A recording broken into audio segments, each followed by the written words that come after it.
अभी साथियों को राम राम नमस्कार। उम्मीद करता हूं आप सभी बहुत ही बढ़िया होंगे। तो इस वीडियो में हम बात करने वाले हैं एसएससी ईडी कांस्टेबल 2025 की भर्ती के बारे में। और यहाँ पे मैं आपको दो बड़ी अपडेट देने वाला हूं। पहला तो आपके रिजल्ट डेट के बारे में और दूसरी आपकी वैकेंसी इंक्रीज होने के संबंध में। एक बहुत ही अच्छी इंफॉर्मेशन निकल के आ रही है जिसे सुनने के बाद आप निश्चित तौर पर खुश हो जाएंगे। तो वीडियो को लास्ट तक ध्यान से देख लेना और वीडियो पसंद आए वीडियो को लाइक शेयर करके चैनल को सब्सक्राइब कर लें और बेल आइकन पर प्रेस कर लें ताकि फ्यूचर में आने वाली हर एक अपडेट का नोटिफिकेशन आपको सबसे पहले मिलता रहे। रिसेंटली आप सभी को पता है टोटल जो वैकेंसी की संख्या है वो है आपकी 39,481 और कैंडिडेट बेसब्री से इंतजार कर रहे हैं कि हर बार की तरह जैसे आपकी वैकेंसी इंक्रीज होती है इस बार भी आपकी वैकेंसी इंक्रीज हो जाए। तो रिसेंटली एक मीटिंग के अकॉर्डिंग यहाँ पे आप सभी के लिए अच्छी अपडेट निकल के आ रही है कि यहाँ पे जो आपकी नंबर ऑफ वैकेंसीज है वो इंक्रीज हो सकती है और इसे लेके कुछ प्रोसेस स्टार्ट हुआ है जिसके बारे में मैं आपको बता देता हूँ। लेकिन इससे पहले भी जरूरी है कि अगर आपके अच्छे खासे मार्क्स आ रहे हैं और आपको लगता है कि आपका सिलेक्शन आगे के प्रोसेस के लिए हो सकता है, क्योंकि देखो सेल्फ कॉन्फिडेंस सबसे बड़ी बात होती है। दुनिया के बोलने ना बोलने से फर्क नहीं पड़ता, फर्क पड़ता है आपके मानने से कि आप क्या मानते हैं कि आप फेल होंगे या पास होंगे। और लगभग हमें पता होता है कि हम फेल होंगे या पास होंगे। और अगर आपको ये लगता है कि आप क्वालिफाई कर सकते हैं तो आपको आगे के प्रोसेस के लिए पहले से तैयार रहना चाहिए। जैसे कि आप सभी का यहाँ पे अब फिजिकल होगा, फिजिकल के अलावा आप सभी को पता है कि पहले जो हुआ था वो पूरा प्रोसेस एक साथ ही हुआ था जिसमें मेडिकल एग्जामिनेशन भी हुआ था। और मेडिकल को लेके एक सबसे बड़ा चेंज ये है कि आपको पता है कि पहले मेडिकल में क्या होता था कि अगर आप मेडिकल में फेल हो गए तो आरएमई यानी री मेडिकल एग्जामिनेशन के लिए आपको टाइम मिलता था, 1.5-2 महीने तक का टाइम मिल जाता था। लेकिन एक दो बार से ये जो प्रोसेस है वो हो गया पूरा चेंज। और 2 बार से हो ये रहा है कि जैसे ही आप मेडिकल में फेल होते हैं अगले 2 से 3 दिन के अंदर ही आपका री मेडिकल हो जाता है। यानी कि अब जो री मेडिकल वाला कॉन्सेप्ट है वो ऑलमोस्ट खत्म हो चुका है कि अगर मान के चलो अगर आप में कोई पॉइंट निकलता भी है तो आप री मेडिकल में उसे कवर नहीं कर सकते, क्योंकि 2 दिन में आप उसका क्या ही ट्रीटमेंट कराओगे और कैसे फिट हो पाओगे। तो ये चीजें पॉसिबल नहीं है और उस स्थिति में ये समझो कि आप सीधा डिस्क्वालीफाई हो।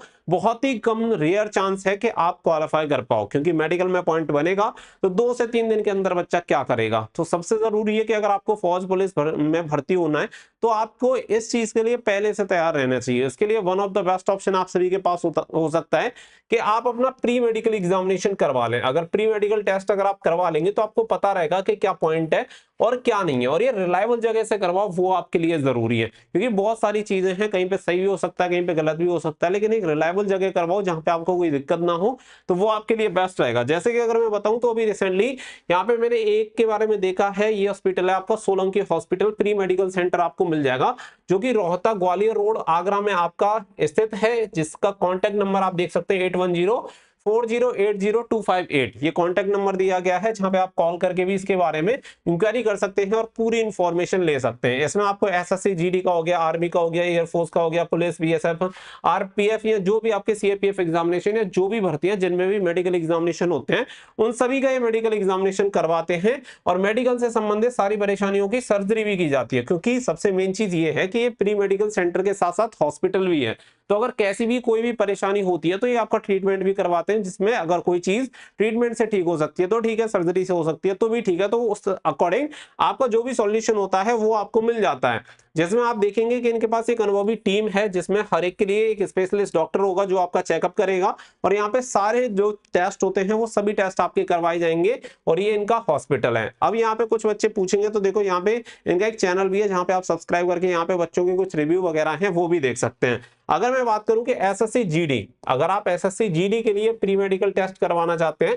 तो 1500 रुपए में इनका प्री मेडिकल टेस्ट होता है, जिसमें आपकी लैब वगैरह की जो भी जांच वगैरह होती है वो सब भी इंक्लूड है। जैसे आपका urine test, blood test, x-ray, जो भी टेस्ट होते हैं जो भी एसएससी जीडी में करवाए जाते हैं वो सभी टेस्ट आपके करवाए जाएंगे और बहुत ही अच्छे तरीके से इनका टेस्ट होता है। और इनके प्री मेडिकल सेंटर पे आपको रहने की व्यवस्था भी मिल जाएगी, यानी कि अगर आप कहीं दूर दराज से आते हैं तो आपको कोई दिक्कत नहीं होगी, जाके आप वहां स्टे कर सकते हैं, अगले दिन अपना प्री मेडिकल टेस्ट करवा के जा सकते हैं। ऑल ओवर इंडिया से बच्चे आ रहे हैं तो आप आराम से जाके करवा सकते हैं। और ये डिटेल्स आप सभी को दे दी गई है, कॉन्टैक्ट नंबर भी आप सभी को दे दिया गया है, कॉन्टैक्ट की जो डिटेल है वो डिस्क्रिप्शन में भी आपको मिल जाएगी। और सबसे अच्छी बात मैं आपको बता दूं कि अगर आप मान के चलो कोई भी एक पॉइंट है जिसकी ये सर्जरी करवा देते हैं, और सर्जरी के बाद भी अगर कोई बच्चा इनकेस डिस्क्वालीफाई हो जाता है तो जितना हो सकता है उस बच्चे की जो फीस होती है वो भी रिफंड कर दी जाती है। तो इससे ज्यादा रिलायबल तो कोई नहीं हो सकता है कि अगर आपको कोई ये भी बोल रहा है कि अगर आप क्वालिफाई नहीं होते उस पॉइंट में, समझो जैसे कि अगर मान लो आपको डीएनएस का पॉइंट है और डीएनएस में आप डिस्क्वालीफाई हो जाते हैं जबकि आपने सर्जरी भी करवाई है,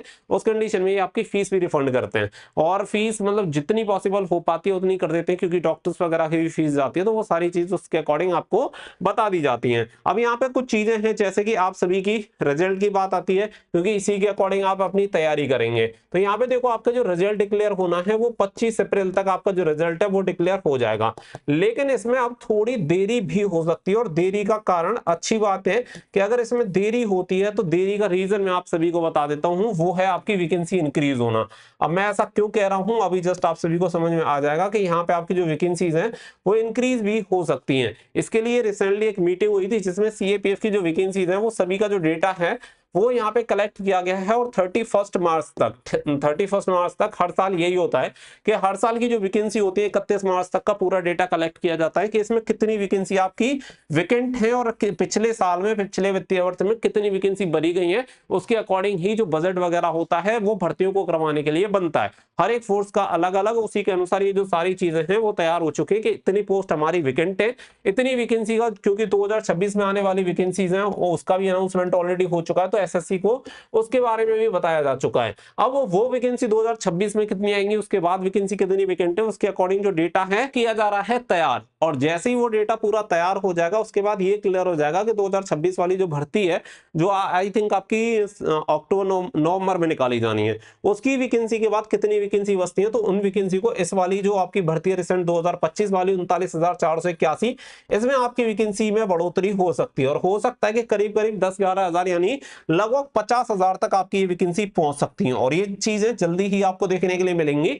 और ये वैकेंसी वाला अगर प्रोसेस स्टार्ट होता है तो फिर आपके रिजल्ट आने में थोड़ी और देरी भी हो सकती है, और मुझे लगता है कि अगर वैकेंसी इंक्रीज होती है तो भाई मैं कह रहा हूं भले 10 या 15 दिन बाद रिजल्ट डिक्लेयर कर दो, लेकिन वैकेंसी बढ़ा दो, इससे बढ़िया कोई बात हो नहीं सकती। आपका इसके बारे में क्या कहना है, रिजल्ट जल्दी आना चाहिए, वैकेंसी इंक्रीज होना जरूरी है, वो आप कमेंट करके जरूर बताइएगा। और ये इन्फॉर्मेशन मैंने आपको दी 100% सटीक इन्फॉर्मेशन है, अगर आपको बिलीव नहीं है तो लास्ट वाली भर्ती का जाके देख लेना, जब मैंने आप सभी को बताया था उसके विद इन 20 डेज के अंदर आपकी वैकेंसी इंक्रीज हो गई थी। हर साल का ये प्रोसेस रहता है कि सभी फोर्सेस अपना जो भी बजट है वो तैयार करती है, कितनी भर्तियां करवानी है, कितने एक्सपेंसेस हैं, उसके अकॉर्डिंग पूरे वित्तीय वर्ष का जो चीजें होती हैं वो तैयार होती हैं, और फाइनली मीटिंग में ये सारी चीजें डिस्कस होने के बाद निकली है कि वैकेंसी इतनी वैकेंट हो चुकी है, इतने रिटायरमेंट होते हैं, इतने वीआरएस हैं, उसके अकॉर्डिंग डेटा कलेक्ट होने के बाद अब संभावना है कि आपकी वैकेंसी इंक्रीज हो सकती है। तो भाई तैयारी में लगे रहो, क्योंकि देखो रिजल्ट आपका अगर लगभग यही मानो कि अप्रैल तक डिक्लेयर कर ही देंगे लास्ट तक, और लास्ट अप्रैल तक अगर डिक्लेयर हो गया तो विद इन ए मंथ आप सभी का फिजिकल स्टार्ट हो जाएगा। तो फिजिकल की तैयारी में रहो और मेडिकल टेस्ट वगैरह करवा के अपना फिट रहो, ताकि हर हाल में आपको एक सीट मिल पाए। क्योंकि देखो अगर आप ढील वर्त हो गए तो फिर उसका कोई नतीजा नहीं निकलेगा, आपने जितनी मेहनत की है वो सभी मेहनत वेस्ट हो जाएगी। तो अपनी पूरी तैयारी रखो, चाहे मेडिकल की बात हो चाहे फिजिकल की बात हो, जिस स्टेज पर भी आप, क्योंकि एक स्टेज से नौकरी नहीं लगेगी, नौकरी लगनी है, हर स्टेज के लिए तैयार रहना है। और आप अगर इसमें रहे कि वैकेंसी बहुत ज्यादा इंक्रीज होंगी तभी सिलेक्शन होगा, ऐसा कुछ नहीं है। सिलेक्शन लेने वाले तो 20,000 में भी लेते हैं, ना लेने वाले 2 लाख में भी नहीं ले पाते। तो आपको ध्यान रखना है कि फुल डेडिकेशन के साथ लगे रहना है और हर हाल में एक वैकेंसी इसमें से लेनी है। मिलते हैं नेक्स्ट वीडियो में, फिलहाल के लिए बस इतना ही। So thank you for watching. जय हिंद, जय भारत।